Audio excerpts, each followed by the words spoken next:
وہ اس وقت سب سے زیادہ پچھلے مہینے جو اس کی گروتھ ہے وہ سب سے, یعنی وہ روزگار دینے والی انڈسٹریز ہیں.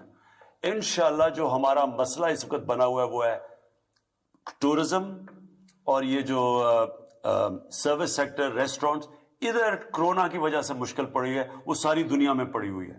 لیکن آپ فکر نہ کریں, جس طرف ہمارا اب جو پاکستان جس ڈائریکشن میں جا رہا ہے, انشاءاللہ جیسے جیسے ہمارا بڑھتا رہے گا, ہماری انڈسٹری بڑھتی رہے گی, تو روزگار کے بھی اور موقع بڑھتے جائیں گے. جی پرائم منسٹر صاحب, سوشل میڈیا پر ایک سوال آیا ہے, مدثرہ نوید صاحبہ ہیں, 2 سوال انہوں نے پوچھے. ایک تو کہہ رہی ہیں ہیلتھ کارڈ کے حوالے سے ذرا بتائیے گا, کیونکہ خیبر پختونخوا میں اور پورے پاکستان میں کب تک ہیلتھ کارڈ کی سہولت میسر ہوگی. اور ساتھ ہی میں پوچھتی ہیں یہ براڈ شیٹ کا معاملہ کیا ہے, اور جسٹس عصمت سعید اپوزیشن کو قبول نہیں ہے تو کوئی اور آپ اس پہ ہیڈ لگائیں گے اس کمیشن کا؟ دیکھیں, مجھے سب سے زیادہ تو فخر اس وقت پختونخوا کی حکومت پہ ہے کہ انہوں نے جو ہم فلاحی ریاست کی بات کرتے ہیں وہ سب سے پہلے اس سفر پہ نکل گئے ہیں. ساری اپنی آبادی کو, ساری پختونخوا کی آبادی کو, سارے گھر خاندانوں کو انہوں نے ہیلتھ کارڈ دے دیا. ہیلتھ کارڈ کا مطلب کہ ان کو انشورنس مل گئی ہے, 10 لاکھ روپیہ ہر خاندان کو دیا ہے کہ اس کوئی بھی بیماری ہو 10 لاکھ روپے تک ان کے پاس انشورنس آ گئی. میں سمجھتا ہوں یہ سب سے بڑا کام کیا گیا. کیوں کیا گیا ہے؟ کیونکہ دیکھیں, ایک گھر میں جب بیماری ہوتی ہے, غریب گھر میں, تو وہ بے بسی کا عالم سوچیں کہ جب بیماری ہے اور پیسے نہیں ہیں ہاسپٹل کے لیے, تو یہ جو ہیلتھ کارڈ, یہ آپ کو پتا ہے امیر ترین ملکوں میں بھی یونیورسل ہیلتھ کوریج نہیں ہے, جو کہ آج پختونخوا نے آج پوری کر دی ہے, اور ہم سب ان کو مبارک دے رہے ہیں. پنجاب نے فیصلہ کیا ہے, پنجاب کیونکہ بہت بڑا ہے, اس سال کے آخر تک سارے پنجاب کو انہوں نے فیصلہ کیا کہ وہ ہیلتھ انشورنس دے دیں گے تاکہ وہ بھی سارا کور ہو جائے. یعنی کوئی گھر کو یہ فکر نہ ہو کہ اگر ہمارے گھر میں بیماری ہے تو ان کے پاس ایک کارڈ ہوگا, وہ کسی بھی ہسپتال میں جا کے اپنا علاج کروا سکتے ہیں. تو یہ میرے خیال میں ایک مجھے بڑا فخر ہے اس چیز کے اوپر. دوسری چیز آپ نے بات کی براڈ شیٹ کی. دیکھیں, براڈ شیٹ میں کیا ہوا, مشرف گورنمنٹ نے ایک کمپنی کو ہائر کیا کہ جناب یہ جو پیسہ چوری ہو کے ملک سے باہر گیا ہے اس کی نشاندہی کی جائے. وہ کمپنی نے نشاندہی کر دی اور وہ کہتے ہیں کہ انہوں نے $100 ملین نواز شریف کا پیسہ جو باہر پڑا ہوا تھا اس کی نشاندہی کر دی. اور اس کے اندر یہ فلیٹ بھی تھے, یہ 2002 کی بات ہے. انہوں نے یہ جو ان کے مے فیئر کے اربوں پتی فلیٹس, وہ بھی اس کی بھی نشاندہی کر دی. اس کے علاوہ انہوں نے جو نشاندہی کی وہ $100 ملین کی پراپرٹیز. ادھر سے مشرف نے ان کو NRO دے دیا, ان سے سمجھوتا ہو گیا, ان کو سعودی عربیہ بھیج دیا, NRO دے دیا. وہ جو کمپنی تھی اس نے کہا کہ جی ہم نے تو نشاندہی کیا, اپنا کانٹریکٹ پورا کر دیا, ہمیں اب پیسے دیں. تو یہ جو لندن میں فیصلہ ہوا آخر میں عدالت میں جا کے, انہوں نے جو $100 ملین کی نشاندہی کی تھی اس کا انہوں نے 20% انہوں نے دے دیا اس کمپنی کو, جس کو ہماری حکومت کو دینا پڑا. اور پھر اب ہم اس کے اوپر پوری جسٹس عصمت سعید کو اس لیے ہم لے رہے ہیں کیونکہ ان کی ایکسپرٹیز ہے, وہ خاص ان کی ایکسپرٹیز ہے یہ جو احتساب اور کرپشن کے اوپر. انہوں نے نیب کے لیے بھی پروسیکیوٹر رہ چکے ہیں. تو اب ہم یہ چاہ رہے ہیں کہ جو دوسرا NRO تھا وہ بھی سامنے آئے, جدھر آصف زرداری کو انہوں نے پہلے وہ جو سر محل تھا اس کا انہوں نے NRO دے کے وہ پیسے دے دیے جو پاکستان گورنمنٹ کو آنے تھے.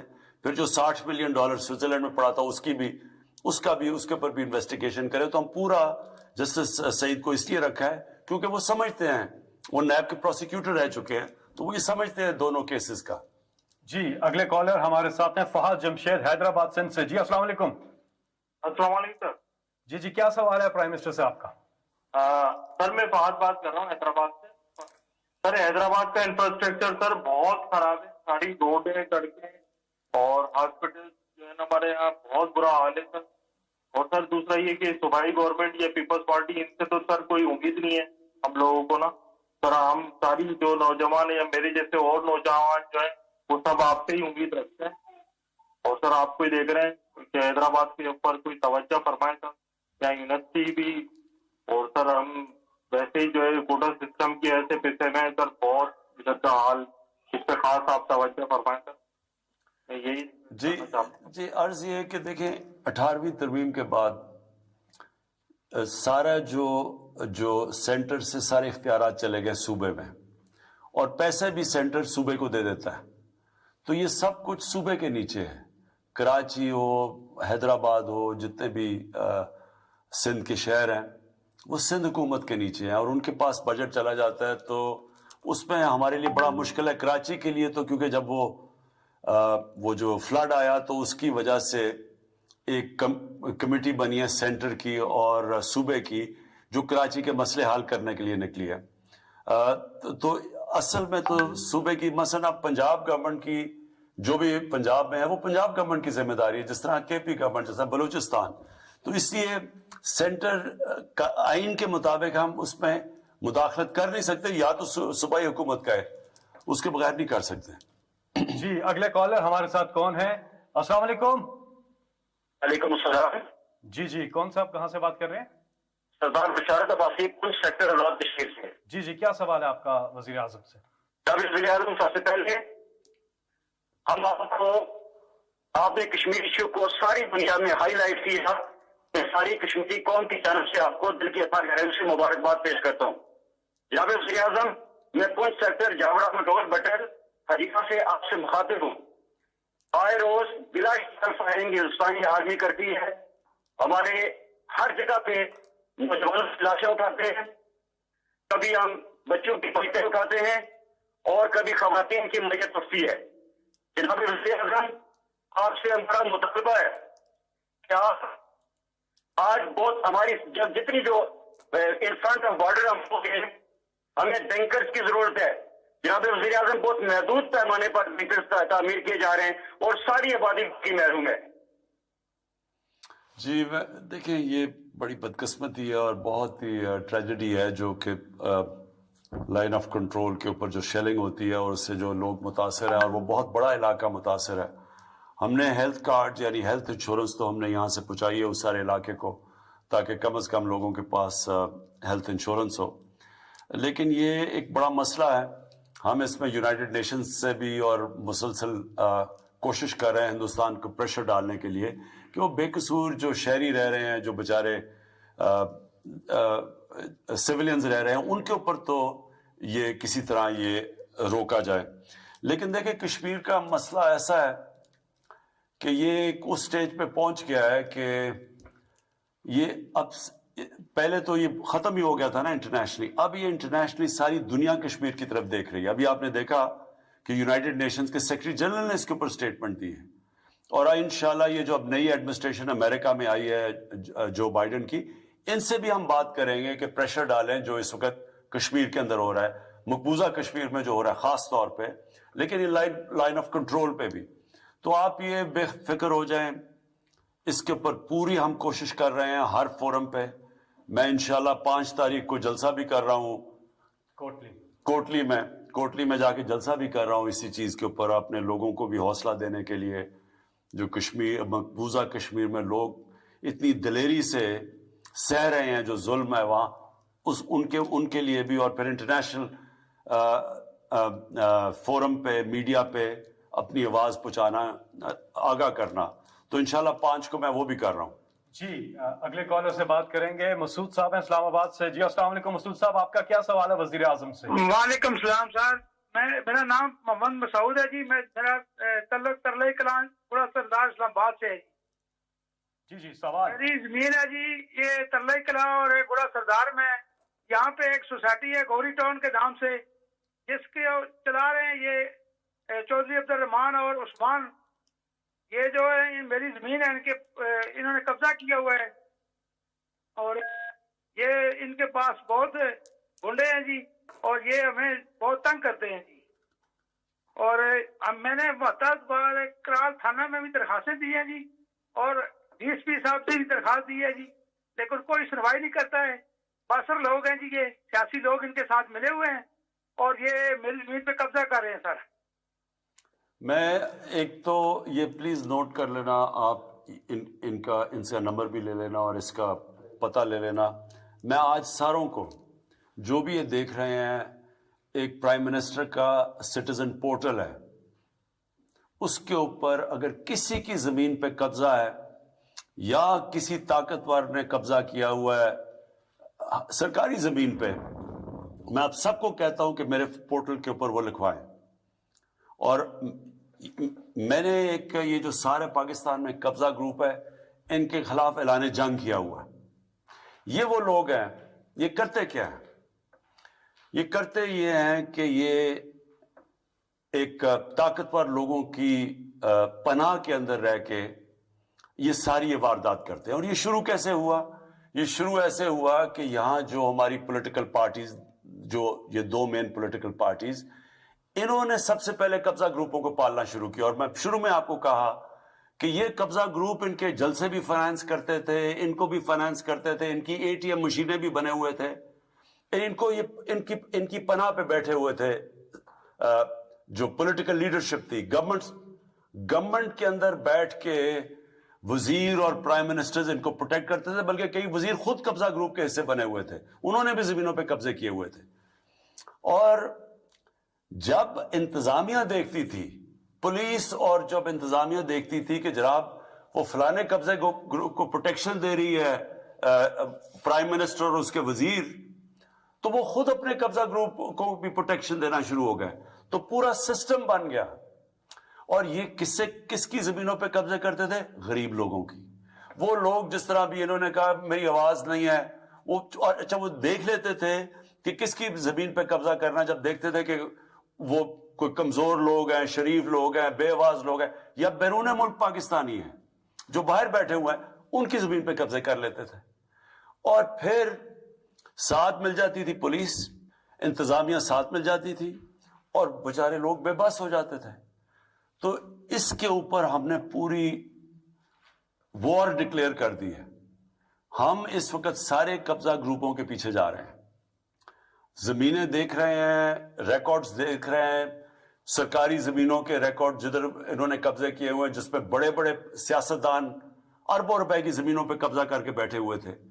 اور اس کے علاوہ نیچے تک قبضہ گروپ کے اوپر اب جا رہے ہیں. اور یہ ایک اور ہمارا مسئلہ یہ ہے کہ ہم ایک سول پروسیجر کوڈ یعنی لے کے آ رہے ہیں پاکستان میں.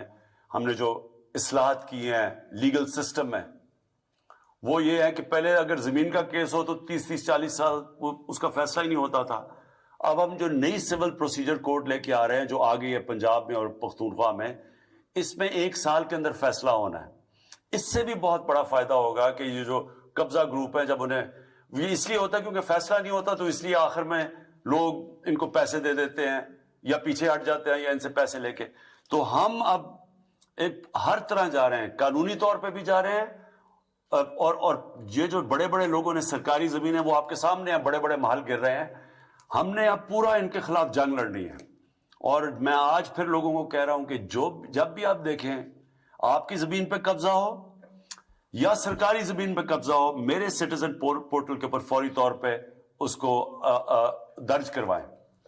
ہمیں اندازہ ہے کہ بہت سے لوگ ملک طول و عرض سے، بیرون ممالک سے کوشش کر رہے بات کرنے کی، لیکن انشاءاللہ آج جن لوگوں کو موقع نہیں مل سکا، ہم دوبارہ بھی یہ نشست کریں گے تاکہ آپ بھی وزیر اعظم سے بات کر سکیں. اور انشاءاللہ لیڈر عمران خان کی قیادت میں یہ ملک ترقی کرے گا اور یہ قوم ایک عظیم قوم بنے گی.